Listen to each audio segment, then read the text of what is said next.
नमस्कार विद्यार्थी मित्रांनो, पालकांनो, मी डॉक्टर देवश्री महाजन माऊली करिअर काउन्सिलिंग तर्फे पुन्हा एकदा तुमचं यूट्यूब चॅनलला स्वागत करते। आज आपण जी नवीन अपडेट, नवीन रूल्स, जे अपडेटेड रूल्स आपल्याला गॅजेटमध्ये दिसत आहेत ते सर्व आपण आजच्या व्हिडिओमध्ये डिस्कस करणार आहोत। आता भरपूर यूट्यूब चॅनल्सने आपल्याला व्हिडिओज बनवून दिले, भरपूर अपडेट्स दिले, भरपूर नवीन नवीन रूल्स सांगितले, पण त्यामध्ये मला जे पण पालकांचा कॉल आला त्यांचं म्हणणं असं होतं की मॅनेजमेंट कोटाच डिबार झाला का किंवा मॅनेजमेंट कोटाच आता कॅन्सल झाला का। म्हणजे आपल्याला हे समजतंय की भरपूर यूट्यूब चॅनल्स थ्रू तुम्हाला काहीच क्लिअर झालेलं नाही आहे।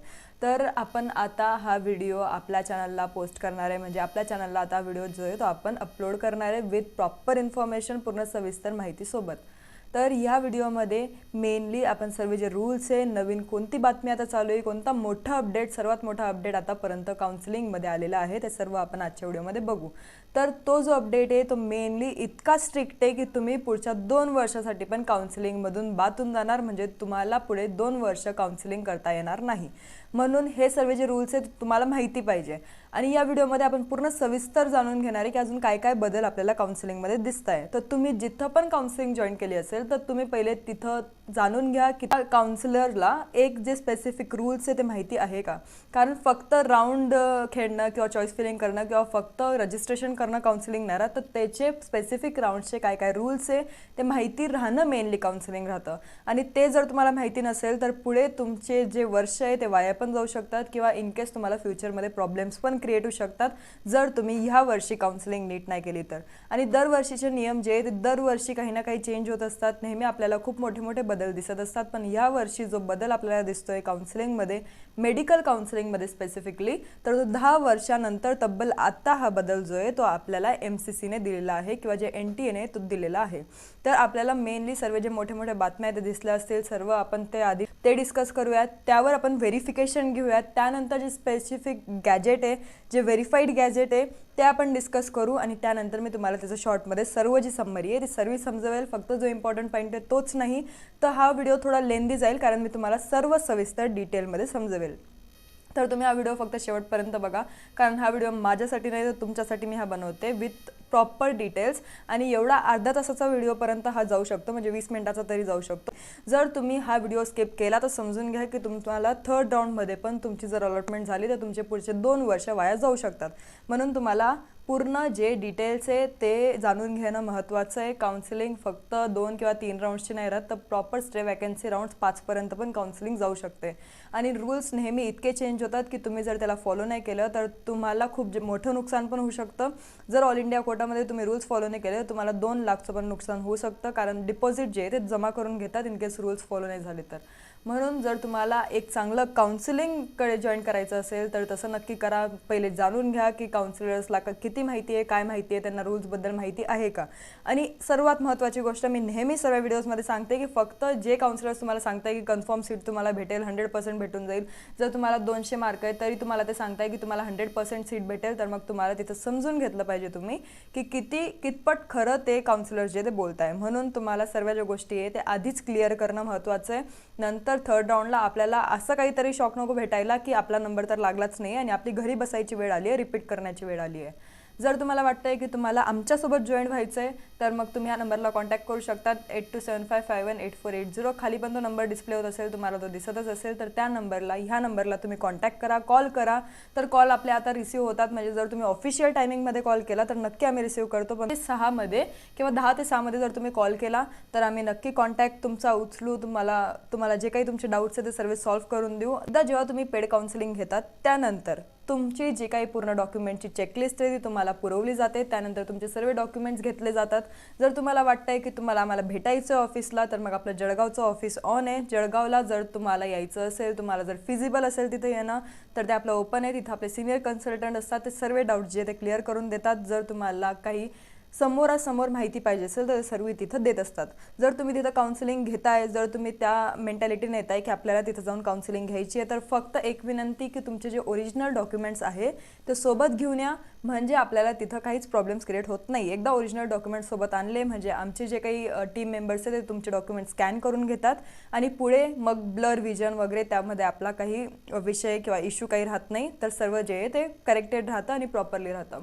त्यानंतर फक्त एक झेरॉक्स कॉपी घेऊन या पूर्ण सेटची आणि तुम्हाला सॅम्पल फॉर्म जो आहे तो दिला जाईल, तुम्हाला डॉक्युमेंट चेकलिस्ट दिली जाईल, त्या अकॉर्डिंग तुम्हाला मला डॉक्युमेंट सबमिट करायचे, तुम्हाला फॉर्मॅट दिले जातील, सर्व जे काही वेगवेगळे अनेक्झर अकॉर्डिंग फॉर्मॅट आहे ते सर्व दिले जातील आणि सॅम्पल फॉर्म दिला जाईल मेन म्हणजे, जे की तुम्हाला भरून तुमची प्रॅक्टिस होईल आणि तुमची पुढे ॲप्लिकेशन फॉर्ममध्ये काहीच चुकी होणार नाही. आणि जेव्हा आम्ही स्वतःहून ॲप्लिकेशन फॉर्म भरतो तेव्हा आमच्याकडनं पण ॲज सच काही चुकी होणार नाही, कारण तुम्ही ऑलरेडी जो सॅम्पल फॉर्म आहे तो आम्हाला भरून दिलेला आहे. तर हे सर्व डाऊट्स तुमचे क्लिअर होतील जेव्हा तुम्ही आम्हाला भेटणार किंवा जेव्हा तुम्ही आम्हाला कॉल करणार. जे काही तुमचे डाऊट्स आहेत ते सर्व क्लिअर केले जातील. ह्या नंबरला तुम्ही फक्त काउन्सिलिंग चालू होण्याचा आताच कॉल करू शकतात, कारण त्यानंतर आपण कॉल रिसीव्ह करत नाही. फक्त जे पेड काउन्सिलिंगचे स्टुडंट्स आहेत त्यांचेच कॉल आपण रिसीव्ह करतो. म्हणून तुम्हाला जर पेड काउन्सिलिंग घ्यायची असेल तर आता आपल्या MCCचं नोटीस पण येऊन गेलं आहे, तर लवकरात लवकर तुम्हाला थोडी घाई करावं लागेल, कारण आपल्याला डॉक्युमेंट्स अपडेट करायला वेळ लागतो. आणि जर तुम्हाला वाटतंय की तुमची फीस जी आहे ती इतकी फिजिबल नाही आहे किंवा जास्त महाग आहे, तर तुम्ही दुसऱ्या काउन्सिलर्सकडे पण जाऊ शकतात किंवा ॲज अ एजंट तुम्ही दुसरीकडे डोनेशन देऊन पण तुमची सीट बुक करू शकतात. तर आज त्याचबद्दल आपण सर्व गोष्टी जे ते डिस्कस करणार आहोत. आय होप तुमचे डोळे थोडे उघडतील, कारण असे खूप मी स्टुडंट्स बघितले जे मॅनेजमेंट कोटामध्ये सीट बुक करायला 2-3 लाख डोनेशन देऊन आलेले आहे आणि त्या आमच्या ऑफिसला व्हिजिट करायला आले होते. आम्हाला तुमची काउन्सिलिंग घ्यायची आहे. तर त्या सर्व गोष्टी की कसं आपलं जे ॲडमिशन आहे ते डायरेक्ट व्हायचं आणि आता नाही होणार आहे ते सर्व आपण आजच्या व्हिडिओमध्ये डिस्कस करू. आता मेनली मेडिकल ॲडमिशनसाठी आता न्यूज आलेली आहे, ती आपण आधी बघू की काय न्यूज आहे. ते मेडिकल ॲडमिशन वैद्यकीय प्रवेशात मॅनेजमेंट कोटा बंद. आता इथं खूप विद्यार्थ्यांनी फक्त एकाच गोष्टीवर भार दिला, तो म्हणजे काय की मॅनेजमेंट कोटा बंद. आता यावर पण आपण येऊ पुढे. जागा अडवणाऱ्या विद्यार्थ्यांवर 2 वर्षाची बंदी. आता याचं मिनिंग काय एक्झॅक्टली, तर तुम्ही फक्त वर्ड टू वर्ड मिनिंग घेऊ नका, तर पुढे त्याचं काय डिटेल्स आहे तर ते पण जाणून घ्या. असे खूप पालक आहे जे फोनवर आम्हाला सांगतात की मॅनेजमेंट कोटा तर बंद झाला ना, तर ॲटलिस्ट तुम्ही आधी पूर्ण डिटेल्स तर घ्या कॉल करायच्या आधी, किंवा तुमची जी इन्फॉर्मेशन आहे अर्धी अपुरी ती सांगायच्या आधी. तर ॲटलिस्ट एक प्रॉपर व्हिडिओज बघा जे की प्रॉपर यूट्यूबर्सचे, आणि त्यामध्ये तुम्हाला सर्व जे डिटेल्स आहे ते समजतील. आता इथं काय म्हटलं, वैद्यकीय प्रवेशात मॅनेजमेंट कोटा जो आहे तो बंद करण्यात आलेला आहे. ऐतिहासिक महाराष्ट्र सरकारने घेतलेला आहे, म्हणजे मागच्या 10 वर्षातून पहिल्यांदा असा काही निर्णय जो आहे तो घेतला गेलेला आहे.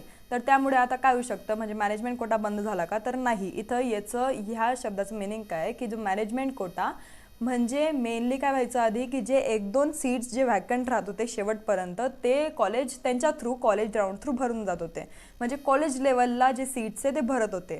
पण आत्ता काय निर्णय आलेला आहे महाराष्ट्र शासनचा की जे कॉलेजचे सीट्स आहे ते पण सर्व राऊंड्स थ्रू भरले जातील, सर्व मेरिट थ्रू भरले जातील. आता कॉलेज काहीच त्यांचे पैसे जे आहे ते डायरेक्ट खाणार नाही, कारण असं होतं आधी की कॉलेजला डायरेक्ट ॲडमिशन जायचे, मग कॉलेज त्यांच्याकडनं खूप एक्स्ट्रा डोनेशन घ्यायचं, 10-15 लाख रुपये एक्स्ट्रा डोनेशन घ्यायचं आणि तिथं विद्यार्थ्यांचं पण नुकसान व्हायचं आणि कॉलेजचा तर फायदा व्हायचा, अशी वेगळी गोष्ट. तर आता काय होणार आहे, तर जे मॅनेजमेंट कोटा आहे तर मॅनेजमेंट कोटा मेनली जे डायरेक्ट कॉलेज लेवलला व्हायचा तो बंद होणार आहे. कॉलेज लेवलचा मॅनेजमेंट कोटा बंद झाला म्हणजे आपल्याला खूप चांगली ही मोठी बातमी आणि आनंदाची बातमी आहे असं तुम्ही समजून चला, कारण आपले एक्स्ट्रा पैसे पण नाही जाणार आणि कॉलेजवाल्यांना जास्तीचा फायदा तो होणारच नाही, आणि जे वॅकंट सीट्स आहे ते पण round through properly merit through भरले जातील. तर यामध्ये कोणाचाच काहीच नुकसान इथं होत नाही आहे, सर्वांचा फायदाच होतो आहे. फक्त एक कॉलेजचं नुकसान होतं आहे तर त्यांचं ते बघून घेतील. आता नंतर इथं काय म्हणतात, खाजगी कॉलेजवाल्यांना म्हणजे काय, डीम आणि प्रायव्हेट कॉलेजेस. डीममध्ये आपल्याला ही जी ॲक्शन आहे खूप भेटत होती, प्रायव्हेट कॉलेजमध्ये पण सध्या आता ती खूप जास्त कॉमन होऊन गेली होती की जे वॅकंट सीट्स ते डायरेक्ट भरले जातील. तर खाजगी कॉलेजांना स्वतःच्या मर्जीने म्हणजे स्वतःहून डायरेक्ट कोणत्या पण विद्यार्थ्याला थेट म्हणजे डायरेक्ट कॉलेज लेवलला जाऊन प्रवेश देता येणार नाही, म्हणजे डायरेक्ट ॲडमिशन होणार नाही. ही गोष्ट एक क्लिअर असेल. नंतर काय, या नवीन नियमामुळे प्रवेश केवळ मेरिट आणि गुणांनुसारच होईल. तर कॉलेज लेवलला कोणतीच ॲडमिशन होणार नाही. आणि दुसरं म्हणजे जे सर्व ॲडमिशन आहे ते एकतर तुमचे स्कोर अकॉर्डिंग होईल, तुमचं मार्क्स अकॉर्डिंग होईल आणि मेरिट अकॉर्डिंग होईल. म्हणजे तुम्हाला आता कोणतंच टेन्शन घ्यायची गरज नाही आहे. जे होईल ते सर्व मेरिट अकॉर्डिंग होईल आणि तुम्हाला जास्तीचा पैसा पण खर्च करायचा नाही आहे. जर तुम्हाला हौस असेल तरी पण मी किती पण सांगितलं तरी तुम्ही कोणत्या तरी एजंटला पकडणार आणि त्याला 5 लाख देऊन येणार, कारण काही लोकांना कधीच समजत नाही किती पण एक्सप्लेन केलं तरी. आणि इथं म्हटलंय नंतर की मेडिकलच्या सर्व फेऱ्यांमधील प्रवेश फक्त ऑनलाईन पद्धतीनेच होतील. एक सर्वात महत्त्वाचा पॉईंट की सर्व ज्या गोष्टी आहेत त्या सर्व ऑनलाईन होतील.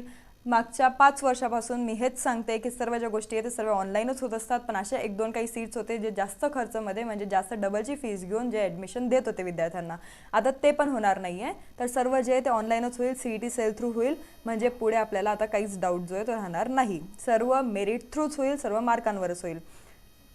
शेवटच्या फेरीत कॉलेज मिळूनही प्रवेश न घेतल्यास पुढील 2 वर्ष अर्ज करता येणार नाही. हा सर्वात महत्त्वाचा पॉईंट. आता हे सर्व आपण टाइप्स ऑफ इंडिया थ्रू पण डिस्कस करणार आहोत. आपण फक्त एक बातमीवर विश्वास ठेवणार नाहीये. आपण 2-3 गोष्टी बघणार आहे. त्यात आपण शेवटी गॅझेट बघणार आहे, जे की खूप इम्पॉर्टंट आहे. तर इथं काय म्हटलंय की शेवटच्या फेरीत जर तुम्ही कॉलेज घेतलं नाही तर तुम्हाला 2 वर्ष बॅन करण्यात येईल काउन्सिलिंगमधून. याचं पण मिनिंग आपण समजू पुढे. आता इथं टाइम्स ऑफ इंडियाची ही प्रॉपर बातमी आपल्याला दिसते की काय म्हटलंय त्यांनी की students blocking medical seats to face 2 year ban in Maharashtra. आता काय जे लोक जे काही स्टुडंट्स आहे ते मेडिकलची सीट्स कधी कधी ब्लॉक करतात. म्हणजे काय करतात, 3rd राऊंडपर्यंत ते सीट्स घेऊन चालतात, अपग्रेड करतात आणि 3ऱ्या राऊंडला सीट सोडून देतात आणि मग ते सीट जे ते वॅकंट राहतं. आता ते विद्यार्थी तसं करणार नाही, कारण 2 वर्षाचा ban Maharashtra CET cell through त्यांना लागलेला आहे. म्हणजे जर तुम्ही कोणतं सीट सोडलं तर तुम्हाला 2 वर्ष परत काउन्सिलिंगमध्ये भाग घेता येणार नाही. आता त्यांनी इथं अजून थोडं डिटेलमध्ये सांगितलेलं आहे. आता इथं काय म्हटलंय त्यांनी की हे आपल्यासाठी महत्त्वाचा मुद्दा आहे. The selected candidates who do not join their allotted seat in the last round of the admission process, thereby resulting in the lapse of their seat, shall not be eligible for admission for the subsequent 2 years, said the Gazette. आता हे जे gadget आहे हे कोणतं gadget आहे exact, जे proper sentence जे त्यांनी अलॉट केलेलं आहे. आता इथं काय म्हटलंय, जे स्टुडंट्स किंवा जे कॅन्डिडेट्स जे रिपोर्ट करणार नाही किंवा जे कॉलेजला जॉईन करणार नाही, जे त्यांना अलॉटेड सीट आहे त्याला जर त्यांनी जॉईन केलं नाही लास्ट राऊंडमध्ये म्हणजे 3rd राऊंडमध्ये ॲडमिशन प्रोसेस थ्रू, आणि जर त्यांच्यामुळे जे सीट आहे ते लॅप्स राहिलं, म्हणजे काय ते सीट आहे ते वॅकंट राहिलं, तिथं कोणीच दुसरा आलं नाही, तर ते स्टुडंट्स पुढच्या 2 वर्षासाठी म्हणजे सबसिक्वेंट म्हणजे कंटिन्यू पुढच्या 2 वर्षासाठी ॲडमिशनमध्ये एलिजिबल नाही आहे आणि त्यांना 2 वर्ष पुढे काउन्सिलिंग करता येणार नाही. तर ही गोष्ट इथं तुम्हाला क्लिअर असेल. आता इथं काय म्हटलंय, हे जे मेडिकल कॉलेजचं रूल आहे हे डायरेक्ट 10 years नंतर आपल्याला दिसतंय. मोठा चेंज आपल्याला दिसतोय पूर्ण 10 वर्षानंतर. आता इथं म्हटलंय की हे all admissions to medical and dental undergraduate courses will be done by the competent authority only through online CAP round. म्हणजे ऑनलाईन सेंट्रलाइज्ड ॲडमिशन प्रोसेस म्हणजेच कॅप राऊंड्स. हे सर्व जे ते आता ऑनलाईनच होईल, कॅप राऊंड्स थ्रूच होईल, सर्व स्ट्रे वॅकन्सी राऊंड्स थ्रू होईल. स्पॉट राऊंड किंवा कॉलेज राऊंड होणार नाही. कॉलेज लेवलला कोणताच राऊंड आता होणार नाही आणि कोणतीच ॲडमिशन होणार नाही. हे कोणी म्हटलंय तर sed the state gadget release on Monday. जे मंडेला गॅझेट रिलीज झालं होतं त्या अकॉर्डिंग हे सर्व जे इन्फॉर्मेशन आपल्याला भेटते. तर आत्ता आपण जे मेन गॅझेट आहे त्याच्यावर की मंडेला एक्झॅक्टली असं कोणतं गॅझेट रिलीज झालं होतं, त्यानुसार एवढं जे बदलले ते घडून गेले एका रात्रीमध्ये आणि ते आपल्याला अजूनपर्यंत माहीत पण नाही. तर जेव्हा न्यूज आले तेव्हा आपल्याला सर्वांना हे माहीत पडलं. मी ऑलरेडी माझ्या व्हॉट्सअप चॅनलला एक मेसेज टाकला होता. म्हणजे हे सर्व जेव्हा गॅझेट वगैरे रिलीज झाले त्यानंतरच मी मेसेज टाकला होता की आपल्या रूल्समध्ये मोठा चेंज आलेला आहे. पण मला व्हिडिओज बनवायला हा व्हिडिओ खूप लेंदी जाईल इतका वेळ नव्हता, म्हणून आपण हा व्हिडिओ थोडा लांबवत होते. तर हे पण आपण आता बघूया की एक्झॅक्टली ते गॅझेट आहे कोणतं. तर इथं आपल्याला दिसतंय की महाराष्ट्र शासनचं हे राजपत्र आहे. तिथं आपल्याला सर्व ज्या गोष्टी आहे ते दिलेल्या आहे. आता हे मी PDF पण तुम्हाला सांगितली की हे कोणती आहे, तुम्हाला ही भेटून जाईल. फक्त तुम्हाला थोडे कष्ट घ्यावे लागतील. आता भरपूर काउन्सिलर्सने ही PDF दाखवली आणि सांगितलं की हे तुमच्या काउन्सिलर्सकडनं मागून घ्या किंवा तुम्ही जिथं पेड काउन्सिलिंग घेतली तिथं मागून घ्या. ही PDF जे इथे सर्व रूल्स दिलेले असतात आणि सर्व रूल्स जर तुम्हाला माहीत पडले तर तुम्ही काउन्सिलिंग स्वतःहून पण करू शकतात. तर एवढी खात्री मी तुमची घेते. पण तरी मला वाटतंय की तुम्ही कुठेतरी जॉईन केलं पाहिजे, कारण रूल्स जे ते नेहमी चेंज होत असतात. असं नाही की फक्त ही एक PDF आली म्हणजे गोष्ट संपली, म्हणजे सर्व रूल्स हिच्यातच आहे. जे रूल्स आहे ते नेहमी चेंज होतात. आता CET सेलला पण नवीन अपडेट येईल. जेव्हा त्यांचं इन्फॉर्मेशन ब्राउचर येईल तेव्हा आपल्याला अजून नवीन अपडेट्स दिसतील, नवीन रूल्स दिसतील. तर ते पण तुम्हाला टाइम टू टाइम माहिती पाहिजे आणि म्हणूनच आपल्याला काउन्सिलिंग जी आहे ती प्रॉपर जमली पाहिजे आणि प्रॉपर आपण कुठेतरी काउन्सिलिंग जॉईन केली पाहिजे. आता आपले जे सीट्स आहे ते खूप लवकर फुल होत आहे. खूप कमी सीट्स उरले. आपण अदर स्टेटसाठी पण काउन्सिलिंग करतो. तर कर्नाटकसाठी आता जे डेट आहे ती वाढलेली आहे आणि 30 तारखेपर्यंत आपल्याला आता रजिस्ट्रेशन करायची वेळ त्यांनी दिलेली आहे. पोस्टपोन त्यांनी डेट केली आहे. आधी 24 पर्यंत होती, आता त्यांनी 30 पर्यंत केली आहे. जर तुम्हाला तिथं जॉईन करायचं असेल, कर्नाटकमध्ये सीट वगैरे घ्यायचं असेल BMS साठी MBBS साठी, तरी तुम्हाला आत्ता रजिस्ट्रेशन करावं लागेल आणि थोडी घाई करावं लागेल. आणि मला वाटतंय जर तुमचे स्कोर कमी असेल तर तुम्हाला फक्त रजिस्ट्रेशन करण्यात काही हरकत नसावी, कारण एकदा रजिस्ट्रेशन झालं म्हणजे पुढे आपलं राऊंड्स खेळावे की नाही खेळावे ते आपल्या मर्जीवर आहे. तर ॲटलिस्ट रजिस्ट्रेशन तरी करून ठेवा. आणि जर तुम्हाला कर्नाटक, गुजरात किंवा MP ची काउन्सिलिंग जॉईन करायची असेल तर ते पण तुम्ही आम्हाला सांगू शकतात. अदर स्टेटची काउन्सिलिंग किंवा ऑल इंडिया कोटा आणि महाराष्ट्राची पण आपण करतच असतो. आता इथं आपल्याला जे इम्पॉर्टंट गोष्टी आहे ते मी हायलाईट करून ठेवलेलं आहे, म्हणजे तुम्हाला ते सांगायला बरं होईल. आता हे सर्व आपल्याला बेसिक आहे. हे जे सर्व मी तुम्हाला आधीच्या सर्व व्हिडिओजमध्ये काही ना काही थोडं हिंट देऊन सांगतच आली आहे आणि हे तुम्हाला एवढं बेसिक इन्फॉर्मेशन जे ते माहितीच असेल. आता मेन काय की इन्स्टिट्यूशनल कोटाचा यांनी एक नवीन मिनिंग दिलेला आहे. आता पहिले काय होतं की जे college level through management quota through seats भरले जात होते, पण आता मॅनेजमेंट कोटा बंद झालाय का? नाही. आता जे कॉलेज लेवलचे राऊंड्स आहेत ते बंद झाले. मॅनेजमेंट कोटाचं नवीन डेफिनेशन उत्पन्न झाली होती की जे कॉलेज लेवलला सीट भरले जातात त्याला मॅनेजमेंट कोटा म्हणतात. तर हे काही एजंट लोक होते ज्यांनी ही डेफिनेशन जी ती काढली होती. तर असं काही आहे का? तर नाही, असं काहीच नाही आहे. मॅनेजमेंट कोटाला आपण IQ कोटा पण म्हणतो, म्हणजे राऊंड थ्रू जे 3पट फीस भरायला तयार असतात जे पॅरेंट्स किंवा ज्यांची स्कोअर खूप कमी असतो आणि ज्यांचा बजेट चांगला असतो, तर ते लोक IQ कोटामध्ये अप्लाय करत असतात, जे की ऑलमोस्ट 15% राहतात कोणत्या पण कॉलेजला बघितलं तर. आणि त्या कॉलेजमध्ये आपल्याला सीट भेटायचे चान्सेस जास्त असतात, कारण आपला बजेट जास्त असतो, आपल्याला 3पट फीस भरावं लागते आणि आपला स्कोअर कमी असल्यामुळे आपल्याला हे घ्यावे लागतं. तर ज्याची पण ही तयारी असेल तर ते IQ quota round through CET cell through भरू शकतात. आता CET सेलला पण 2 ऑप्शन्स भेटतात, एक म्हणजे स्टेट कोटा आणि दुसरं म्हणजे IQ कोटा. तर त्यामधलं हे IQ कोटा आहे.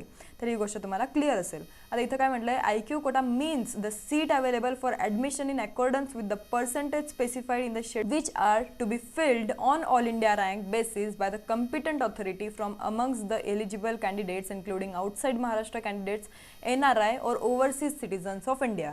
आता जे IQ सीट्स आहे ते आउटसाइड महाराष्ट्र स्टुडंटसाठी पण आहे, NRI वाल्यांसाठी पण आहे, आणि OCI ज्याला आपण ओव्हरसीज सिटिझन्स ऑफ इंडिया म्हणतो त्याच्यासाठी पण इन्स्टिट्यूशनल कोटा जे आहे ते अवेलेबल आहे. आणि NRI कोटा आपला वेगळा असतो, तर ते नॉन रेसिडेन्शियलसाठी अवेलेबल असतो, ते सर्वांना माहितीच असेल. आणि हे जे कॉलेज लेवलला फील व्हायचे, मी आतापर्यंत नेहमी सांगत आली की कॉलेज लेवलवर बिलकुल भरोसा ठेवू नका, ते नेहमीच जास्त फीस काढतात आणि डायरेक्ट काउन्सिलिंग नावाची कोणतीच गोष्ट नाही राहत, डायरेक्ट ॲडमिशन नावाची कोणतीच गोष्ट नाही आहे. आणि ह्या वर्षी तर तुम्हाला अजून क्लिअर असेल की असं काहीच होत नाही. सर्व जे ते तुमच्या ऑल इंडिया रँकवर होतं, तुमच्या मेरिट लिस्टवर होतं आणि सर्व तुमच्या मार्क्सवर होतं. जर तुमचं बजेट चांगलं असेल तर तुमचे मार्क्स कमी असतील तर तुम्हाला IQ कोटा जो आहे तो भेटून जाईल. तर अजून एक महत्त्वाची गोष्ट, हे सर्व आपल्याला परत तेच बेसिक इन्फॉर्मेशन दिली आहे ॲप्लिकेशन फॉर्म वगैरे बद्दल. आणि ही जी सर्व आपली गोष्ट चालू आहे ती कशाबद्दल चालू आहे, तर फक्त MBBS आणि BDS कोर्सबद्दल चालू आहे, म्हणजे ग्रुप A बद्दल चालू आहे. इथं अजूनपर्यंत BAMS आणि BHMSचं काहीच संबंध नाही आहे अजूनपर्यंत. तर ते आपण असं गृहीत धरून घेऊ नये की आपलं BMSची गोष्ट चालू आहे. इथं फक्त MBBS आणि BDS बद्दल चालू आहे. नंतर इथं candidate must be an Indian national. जर तुम्हाला महाराष्ट्रात ॲडमिशन घ्यायची आहे तर आधी तुमच्याकडे नॅशनॅलिटी सर्टिफिकेट पाहिजे, नंतर तुमच्याकडे डोमिसाईल इम्पॉर्टंट पाहिजे, 17 इयर्स ऑफ एज प्लस राहायला पाहिजे, आणि नंतर तुमचं SSC आणि HSC महाराष्ट्रामध्ये झालं पाहिजे, तरच तुम्ही क्वालिफाय आहात. आणि जर तुम्ही क्वालिफाईंग एक्झाम पास केली असेल तरच तुम्ही ग्रुप A आणि ग्रुप B साठी क्वालिफाय आहात महाराष्ट्रामध्ये, एवढं लक्षात घ्या. हे आपले बेसिक पॉईंट्स होते. यात रूल्स काय चेंज झाले ते पण आपण बघूया. डिस्ट्रीब्युशन ऑफ सीट्स कसं होतं, तर नीटच्या मेरिट लिस्टवरच होतं, जसं इथं म्हणलेलं आहे, नीटच्या मेरिट लिस्टवर आणि तुमच्या ऑल इंडिया रँकवरच सर्व होईल. Selection to medical and dental courses at the private unaided institutions through CAP shall be subject to permission or approval or affiliation from Government of India, NMC or NDC. आता हे जे ते mainly MBBS आणि BDSचे private colleges जे आहेत तिथं तुम्हाला admission घ्यायची असेल तर सर्व जे ते इंटेक कॅपॅसिटीवर आणि सर्व आता CET सेलवरच डिपेंड करणार आहे. तर या सर्वांची आपण एक समरी बघू. त्याआधी मी तुम्हाला जे मेन पॉईंट आहेत ते सर्व सांगून देते. हे प्रिपरेशन ऑफ मेरिट लिस्टबद्दल आहे की सर्व मेरिट लिस्ट अकॉर्डिंगच होईल. आता कॉलेज थ्रू काहीच होणार नाही. आणि इथं थोडे रूल्स दिले जे की मी तुम्हाला समरीमध्ये थोडं सांगेल. आणि आपल्याला इथं महत्त्वाचा पॉईंट काय, तर हा आपला सर्वात महत्त्वाचा पॉईंट होता, डिस्क्वालिफिकेशन फॉर ॲडमिशन. एकदम तुम्ही हायलाईट केला पाहिजे हा पॉईंट, मी पण तुम्हाला हायलाईट करून दिलेला आहे. The selected candidates who do not report or do not join their allotted seat in the last round of the admission process thereby resulting in lapse of seat shall not be eligible for admission for subsequent 2 years. म्हणजे काय, जो पण selected candidates, जर तुमचं allotment झालं असेल कोणत्या तरी स्पेसिफिक MBBS किंवा BDS कॉलेजला आणि तुम्ही जर तिथं जॉईन करत नाही आहे, रिपोर्ट करत नाही आहे त्या कॉलेजला, त्या अलॉटेड सीटला लास्ट राऊंडमध्ये म्हणजे तुमचं जे सीट आहे त्याचं लॅप्स पकडलं जाईल आणि तुम्हाला त्यासाठी एक सबसिक्वेंट 2 इयर्सपर्यंत काउन्सिलिंगमधून बॅन केलं जाईल. लॅप्स म्हणजे एक्झॅक्टली काय, की तुमच्यामुळे ती सीट जी आहे ती वॅकंट राहिली आहे.